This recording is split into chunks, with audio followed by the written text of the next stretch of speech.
बच्चों हम पढ़ रहे हैं आजकल बाइनोमियल थ्योरम और उसमें सीख रहे हैं कोएफिशिएंट फाइंड करना। आइए उसी पे थोड़ी चर्चाएं और कर लेते हैं। बच्चों हम जान चुके हैं coefficient of x to the power r in 1 plus x to the power n is equal to NCR होता है।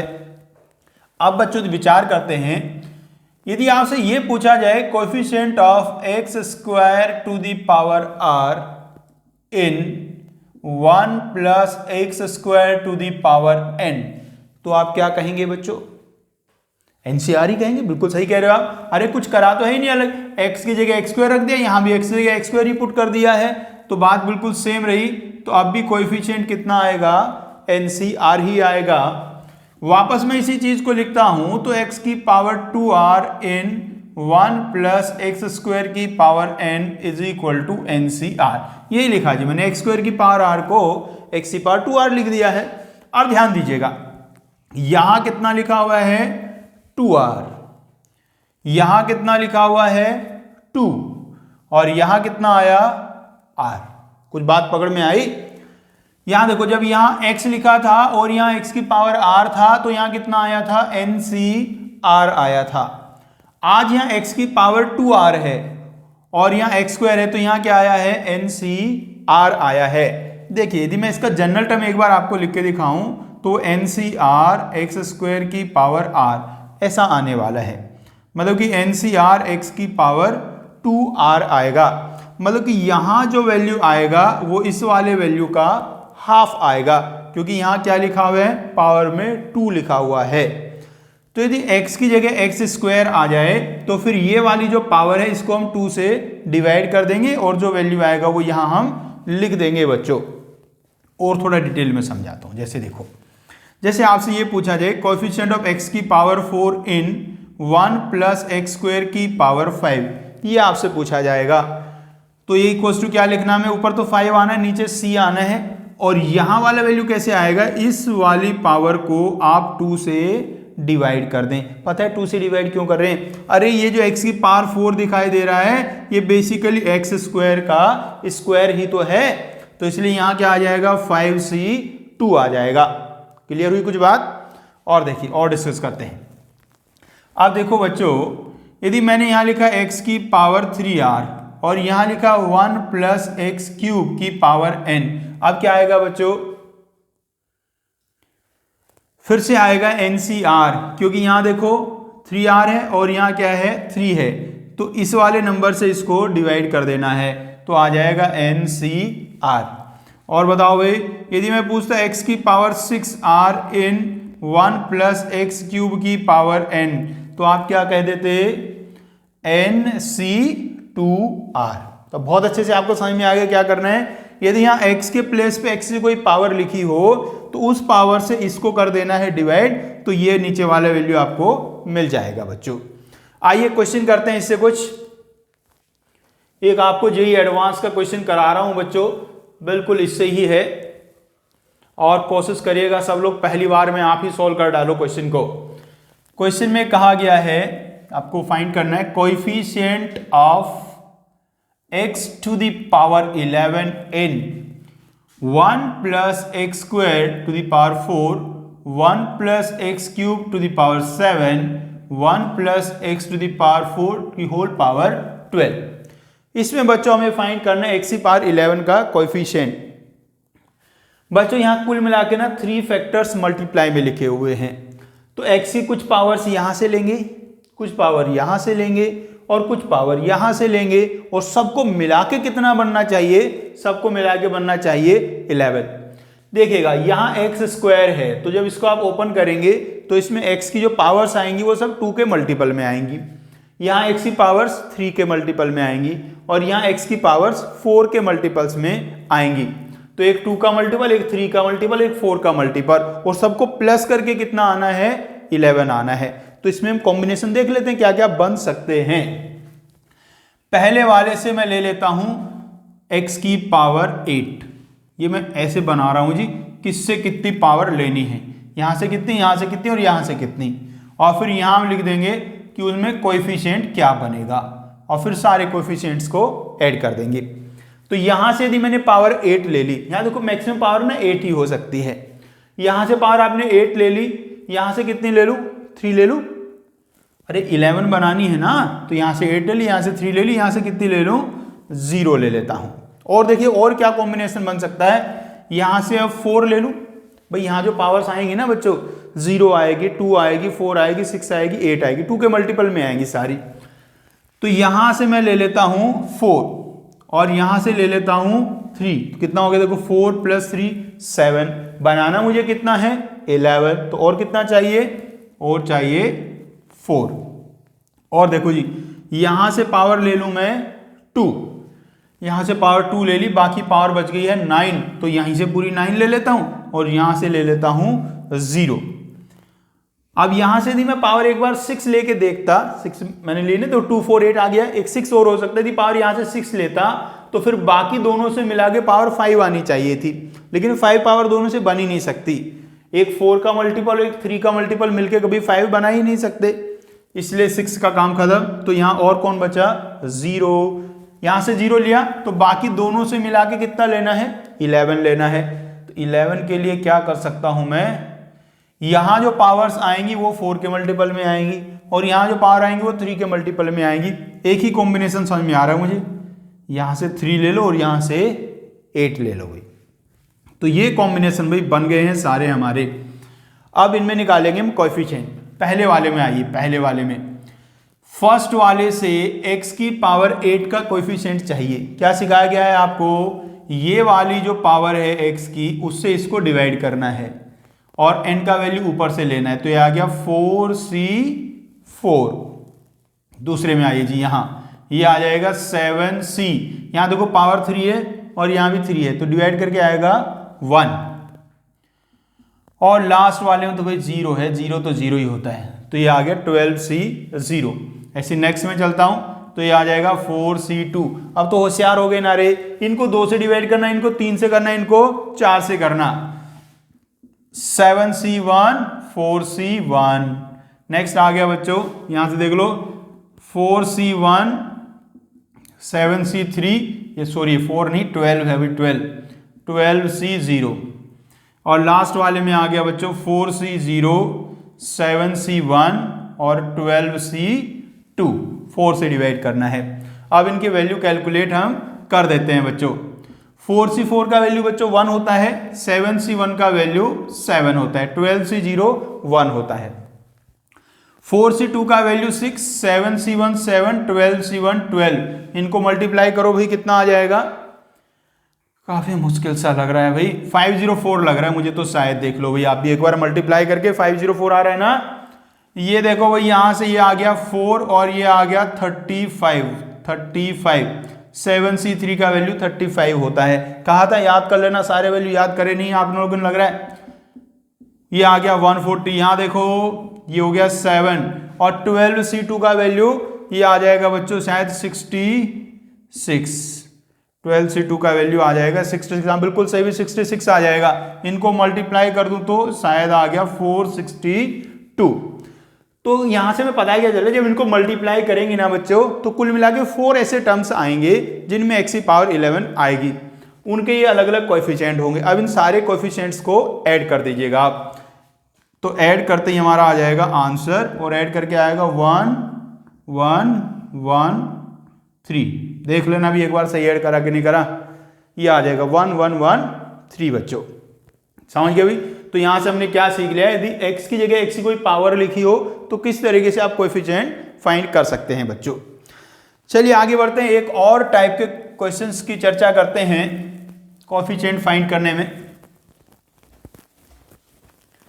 एक तो छोटा सा क्वेश्चन मैं आपको कराता हूँ, ये जेईई में पूछा गया था, आईटी एडवांस में मतलब पूछा गया था, और बहुत ही आसान सा सवाल है।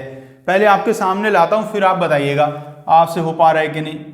ऐसे कह रहा है जी, आपको बताना है coefficient of x to the power 9 इन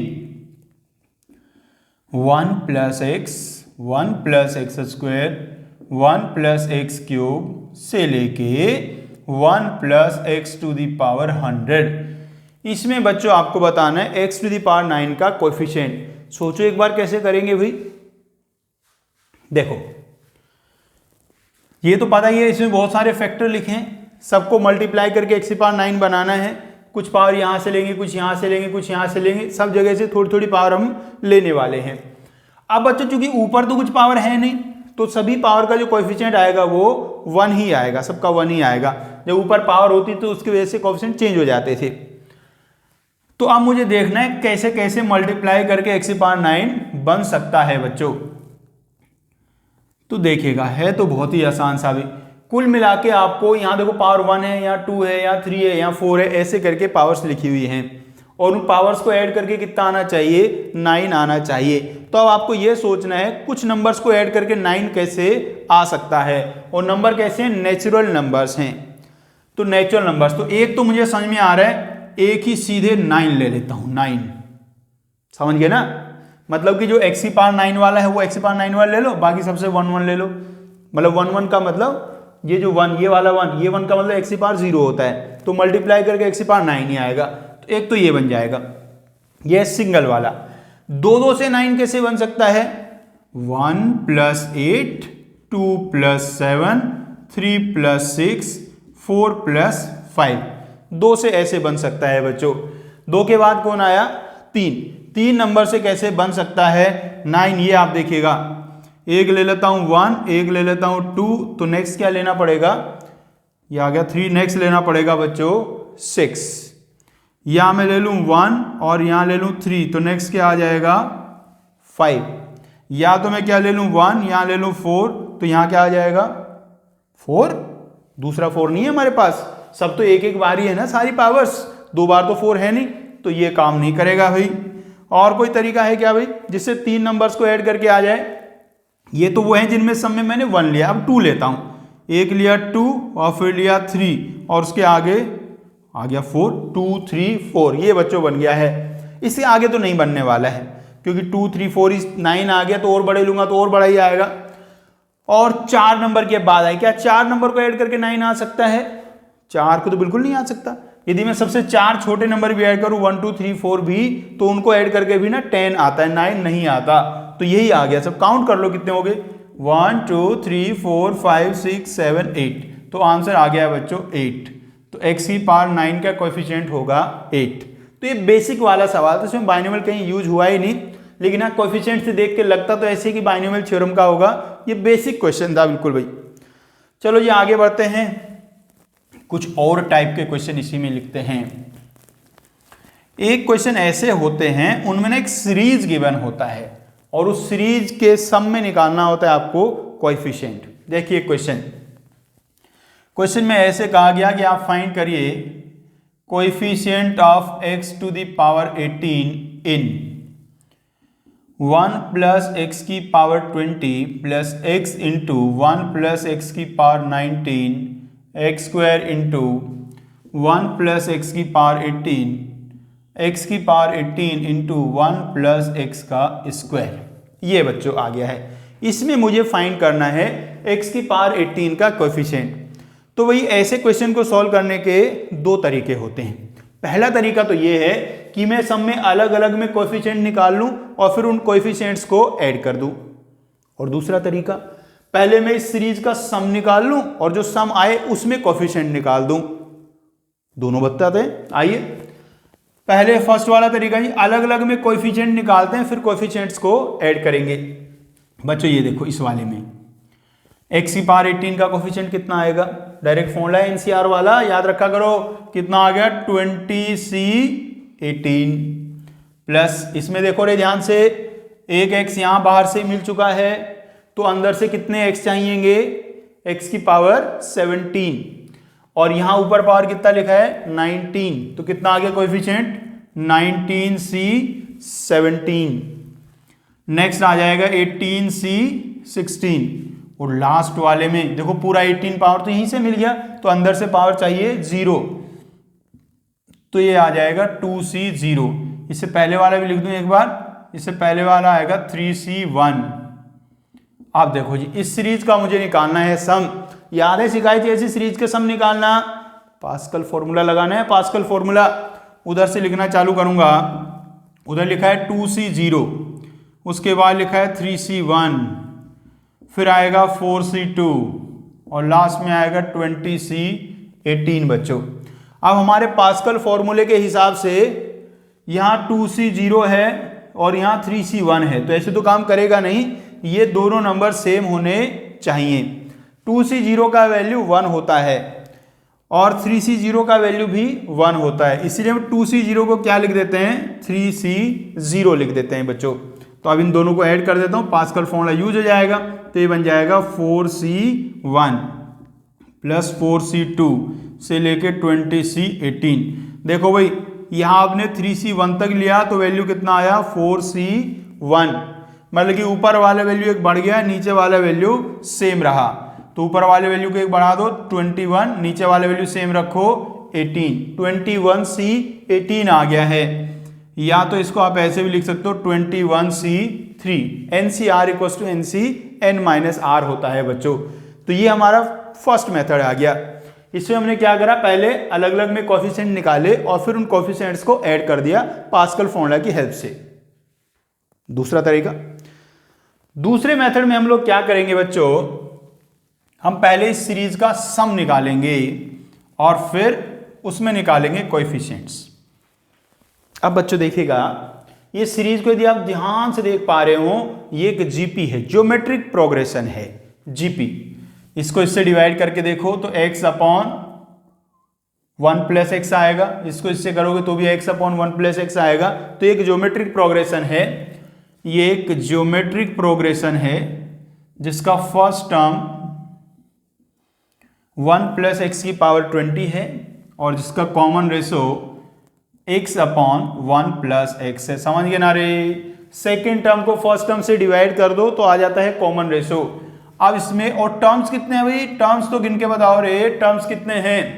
देखो यहां पावर था 20 और वहां पावर कितना हो गया है 2, तो 20 से 2 तक कितने टर्म्स होते हैं ये काउंट कर लो आप, या ऐसे काउंट कर सकते हो। यहां देखो x का पावर 0 था और यहां x का पावर 18 हो गया है, तो 0 से 18 तक कितने टर्म्स हो गए वो काउंट कर लो। तो काउंट करके आ रहा है बच्चों 19, तो 19 टर्म्स हैं। जीपी के सम का formula a into 1 minus r to the power n upon 1 minus r होता है, ये फॉर्मूला यूज करेंगे। तो a का वैल्यू है 1 प्लस एक्स की पावर 20, r का वैल्यू हो गया x upon 1 plus x, n का वैल्यू हो गया 19 और upon 1 minus x upon 1 plus x, ऐसा बच्चों बन गया है। अब इसको सॉल्व कर लेते हैं। ये 1 प्लस एक्स के नीचे, पहले नीचे देखो, नीचे आप एलसीएम लोगे तो 1 प्लस एक्स माइनस एक्स बन गया 1, और ये जो एक 1 प्लस एक्स आएगा ये भी कहीं ना कहीं जाएगा ये भी, तो ऊपर क्या बचेगा, ऊपर है 1 प्लस एक्स की पावर 20, ये जो 1 प्लस एक्स है ये घूम के ऊपर ही चला जाएगा, तो इंटू में आ जाएगा एक और 1 प्लस एक्स, और अंदर यदि यहाँ मैं एलसीएम ले लेता हूँ तो ये आएगा 1 प्लस एक्स की पावर 19 और 1 प्लस एक्स की पावर 19 माइनस एक्स की पावर 19, ऐसा बच्चों आ गया है। डिनोमिनेटर में कुछ बचा नहीं है। अब इनसे इनको कैंसिल कर दो भाई, तो यहाँ एक पावर बच जाएगी, यहाँ 20 है वहाँ 19 तो 1 प्लस एक्स की एक पावर बच जाएगी, तो कुल मिला के ऐसा बन गया 1 प्लस एक्स का स्क्वायर इंटू 1 प्लस एक्स की पावर 19 माइनस एक्स की पावर 19। अब मैं इसको मल्टीप्लाई कर देता हूँ, तो ये आ गई 1 प्लस एक्स की पावर 21 माइनस एक्स की पावर 19 इंटू 1 प्लस एक्स का स्क्वायर, ऐसा बच्चों आ गया है। अब देखिएगा बच्चों, जो सेकंड वाला टर्म मेरा है उसमें तो बाहर ही x की पावर 19 आ चुका है, इसका मतलब उसमें x की पावर 18 तो हो ही नहीं सकता, क्योंकि 18 तो 19 से छोटा होता है ना, तो हो ही नहीं सकता, तो बचा खाली ये वाला टर्म। इसमें आपको x की पावर 18 का कोएफिशिएंट बताना है, तो यहाँ तो डायरेक्ट फॉर्मूला यूज हो जाएगा NCR वाला, तो आ गया 21C18, या इसको हम लिख सकते हैं 21C3। तो ये देखो सेकंड मेथड था, सेकंड मेथड से बिल्कुल सेम टू सेम आंसर आ गया है। तो दो मेथड है करने के, या तो सीरीज का सम निकालो, सम निकालने के बाद कोएफिशिएंट निकालो, या तो अलग अलग में कोएफिशिएंट निकालो और फिर उसका सम निकालो। सीरीज का सम निकालने के लिए ज्योमेट्रिक प्रोग्रेशन यूज हुआ है, और यदि कोएफिशिएंट पहले निकाल लेते तो उनका सम निकालने के लिए पास्कल फॉर्मूला यूज होता। आइए एक और ऐसा क्वेश्चन करते हैं। अभी जो हम क्वेश्चन करने जा रहे हैं वो भी जेईई एडवांस का। इस टाइप के क्वेश्चन मेनली एडवांस में ही पूछे जाते हैं। तो जेईई एडवांस का एक क्वेश्चन देखते हैं, कोशिश करिएगा बच्चों सॉल्व करने की। हमारे साथ साथ आप क्वेश्चन सॉल्व करेंगे तो उससे ज़्यादा फायदा मिलेगा बच्चों, आपको समझ में आता रहेगा कहाँ कहाँ गड़बड़ कुछ हो रही है, यदि हो रही है तो। और कोशिश करो मुझसे पहले ही सॉल्व कर दिया करो भाई। ऐसे कहा गया है let m be the smallest positive integer, m be the smallest positive integer such that coefficient of x square in the expansion of